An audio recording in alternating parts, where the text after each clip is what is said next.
Imagine nyo, kung isang opisyal tulad ng Vice Presidente, malusutan itong ganito kaseryosong mga issue.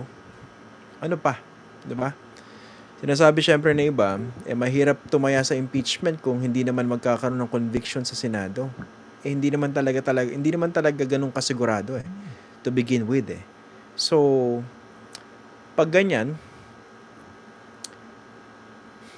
again, tulad na sinabi ko sa inyo last time, dapat we pressure our public officials to do the right thing.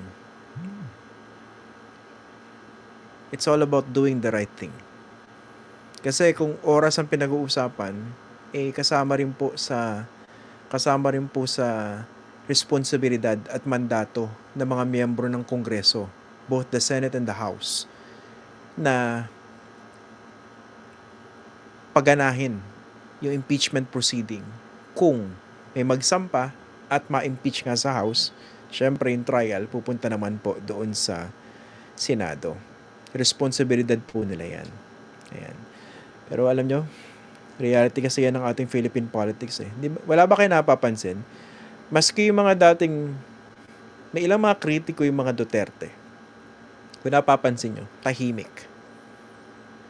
Napapansin nyo ba yan? Yung mga tumatakbo dyan sa Senado, na ordinarily, pag pinrofile nyo, dapat maliwanag yung paninindigan ng mga ito Pero tahimik sila. Takot yata sila na mawala ng boto galing sa hanay ng mga Duterte supporters. Ibig sabihin, umaasa pa sila.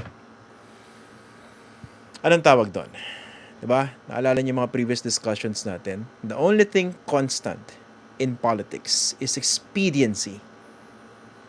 The personal interest of politicians. Mukha man siyang mabait o talagang mabait, mukha man siyang salbahe o talagang salbahe. Pag-isipan niya mabuti. Yung mga in-expect natin ilang mga kandidato na dapat yata maingay, pero nananahimik. This is a very serious issue, battle, that is confronting our nation. Tapos papabayaan lang natin. Kaya, sana sa debate, actually, tatanungin ko ito. Ayoko na magbigay ng clue. Pero pag naisa lang natin sila sa vote-wise, tatanungin natin sa kanila ito. Where do you stand on Sara Duterte's impeachment? Hindi pwede kasing play safe kayo. 'Di ba? Maingay lang kayo pag pabor sa inyo yung sitwasyon. Hindi pwedeng fence-sitting dito. Nakakaso kayo mga fence-sitters Hindi nyo ba napapansin? Diyan sa Senado, ang dami-daming fence-sitters.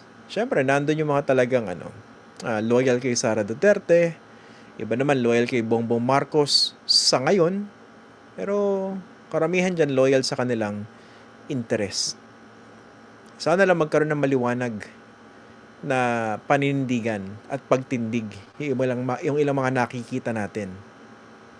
Ayoko na magbanggit ng pangalan pero merong letter A.